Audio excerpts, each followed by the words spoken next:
So again అన్న తర్వాత మళ్ళీ మీరు విరాట్ కోహ్లీ ఎపిసోడ్ కూడా చెప్పండి అన్న. విరాట్ కోహ్లీని కూడా అవుట్ చేశారు కదా. విరాట్ కోహ్లీ ఆ మ్యాచ్ చెప్తా, యాక్చువల్లీ అది one of the best matches in my cricketing career. ఎందుకంటున్నానంటే విజయవాడలో జరిగింది ఆ మ్యాచ్, మున్సిపల్ స్టేడియంలో. తెలుసు కదా, అక్కడ ఆడే ఉంటారు మీరు. సెంటర్ పిచ్ అది ఏంటంటే ఫ్లాట్ బ్యాటింగ్ ట్రాక్. అది అక్కడ పిచ్లో ఫాస్ట్ బౌలర్స్ కంటే అసలు జీరో. కళ్ళు మూసుకుని బ్యాట్ పెడితే బౌండరీ వెళ్ళిపోతుంది. సో 97 వికెట్స్ నాకు రంజీ ట్రోఫీలో. So 97 wickets. మా ఫాదరు మ్యాచ్ విజయవాడలో అనగానే ఫుల్ గోల్ చేస్తున్నారు ఆయన. నీకు 100 వికెట్స్ ఇక్కడే వస్తాయి, నాకు తెలుసు నువ్వు తీసేస్తావు. డాడీ మీరు ఊరికే అలా చెప్పొద్దు, నాకు కాన్ఫిడెన్స్ ఇవ్వడానికి అన్నిసార్లు చెప్పవసరం లేదు, మీకు తెలియదు ఈ పిచ్ గురించి, నాకు తెలుసు కదంటే నేను చెప్తున్నాగా నీకే వస్తాయంటే నేను ఆయన మీద కోపడ్డా. మీకేముంది తెలియదు, ఊరికే అలా చెప్తారు, కాదు అది చాలా కష్టం, వాళ్ళు ఢిల్లీ టీము మొత్తం ఫుల్ టీం వేసుకుని వస్తున్నారు వాళ్ళు అని. శిఖర్ ధావన్, ఆకాష్ చోప్రా, విరాట్ కోహ్లీ, మిథున్ మన్హాస్ ఇప్పుడు బీసీసీఐ ప్రెసిడెంట్ ఆయన, ఇంకా ఇషాంత్ శర్మ డెబ్యూ. ఇషాంత్ శర్మ ఆడుతున్నాడు అప్పుడు. ఇంకా చాలా ఫుల్ గన్ టీం, అది ఫుల్ టీం. మనం ఫస్ట్ ఇన్నింగ్స్ 150 ఎంతో ఆల్అౌట్ అయిపోయాం.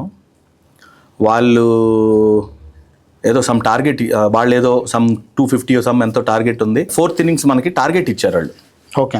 ఫస్ట్ ఇన్నింగ్స్ వాళ్ళు ఆడారు, సెకండ్ ఇన్నింగ్స్ మళ్ళీ వాళ్ళు ఆడి 4th ఇన్నింగ్ మనకి టార్గెట్ ఇచ్చారు. 310 రన్స్ టార్గెట్ ఇచ్చారు. సో ఫస్ట్ ఇన్నింగ్స్లో విరాట్ కోహ్లీని అవుట్ చేశా, శిఖర్ ధావన్ కూడా ఫస్ట్ ఇన్నింగ్స్లోనే అవుట్ చేశా, 2 వికెట్లు తీసా. అప్పటికి విరాట్ యాక్చువల్గా ఇండియాకి ఆడలా. సో రంజీ ట్రోఫీ అప్పుడే second year of Ranji trophy Virat కోహ్లీకి. ఆ ముందు మ్యాచే మనం చాలా సోషల్ మీడియాలో వింటూ ఉంటాం కదా, వాళ్ళ ఫాదర్ చనిపోయినా కూడా ఫ్యూనరల్కి వెళ్ళకుండా అవును మ్యాచ్ ఆడాడు, ఆడి ఫ్యూనరల్కి వెళ్ళాడని. మన ముందు మ్యాచే అది జరిగింది. వాళ్ళ ఫాదర్ చనిపోయిన ఉన్న దానిలోనే ఆ mental toughness, hats off Prem. ఎందుకంటే ఫాదర్ చనిపోయిన తర్వాత అసలు ఎవడు ఎంత ఇన్స్టేబుల్ ఉంటారు, మైండ్ పనిచేయదు. అవును. అలాంటిది అవన్నీ పక్కన పెట్టి స్పోర్ట్కి తను ఇచ్చిన ఏదైతే ఆ వాల్యూ ఉందో, we're seeing him what is doing now. So coming back to the point, అయిపోయింది. అయినాక 4th ఇన్నింగ్ టార్గెట్ ఇచ్చారు మనకి. 97 వికెట్స్ కదా నాకు. First innings Shikhar Dhawan, Virat Kohli. Second innings ఇంకో 2 తీసా, 100 వికెట్స్ నాకు. హోమ్ టౌన్లో 100 వికెట్స్ అయినాయి.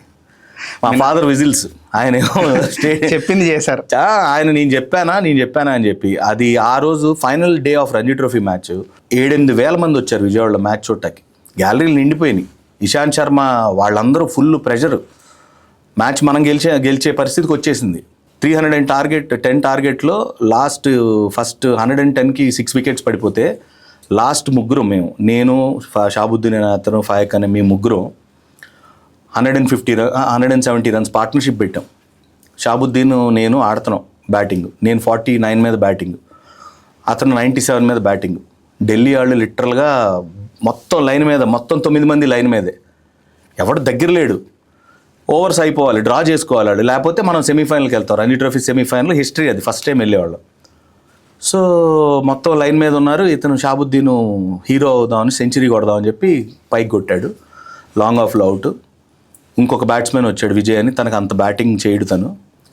Ishant Sharma non stop Australia, అక్కడ దాని తర్వాత ఫస్ట్ ఆస్ట్రేలియా టూర్కి వెళ్తున్నాడు. నాన్ స్టాప్ ఒక ఎండ్ నుంచి ఐ థింక్ అరౌండ్ 29 ఓవర్స్ వేసాడు. లంచ్ దగ్గర నుంచి, ఆ లంచ్ తర్వాత నుంచో నాన్ స్టాప్ 29 ఓవర్స్ వేసాడు. లేకపోతే మ్యాచ్ పోయేది వాళ్ళది. లక్కీగా వాళ్ళు మనకి టార్గెట్ ఇచ్చి వాళ్ళు బతికిపోయారు. డిక్లేర్ చేసి టార్గెట్ ఇచ్చారు. అది గెలిచి ఉంటే నాకు తెలిసి ఆంధ్ర నుంచి ఒక 3-4 ఇండియాకి ఆడేవాళ్ళం అప్పుడు. సో అది డెస్టినీ అంటాం కదా, God's plan, you can't change it, అంతే. One of the best matches అది. ఈ ఎంటైర్ మ్యాచ్లో ఏంటంటే మీ నాన్నగారు అన్నది నెరవేర్చారన్న, అది అసలు చాలా గ్రేట్ ఫీలింగ్ అది ఇప్పటికి. అన్నీ ఐఎమ్ సో హ్యాపీ. ఇవి జనరల్గా ఎవరితో ఇంత డీటెయిల్డ్గా డిస్కస్ చేయాలి ఇన్ని ఇయర్స్లో. ఎప్పుడన్నా వైఫ్కో లేకపోతే క్లోజెస్ట్ ఫ్యామిలీ పీపుల్కో, క్రికెట్ అర్థమైన వాళ్ళతోనో మాట్లాడతాం అన్న. ఇంత అన్నీ మళ్ళీ గుర్తు చేసుకుని, మెమరైజ్ చేసుకుని మాట్లాడుతున్నందుకు I'm so happy. Thank you for that అన్న. థ్యాంక్ యూ అన్న.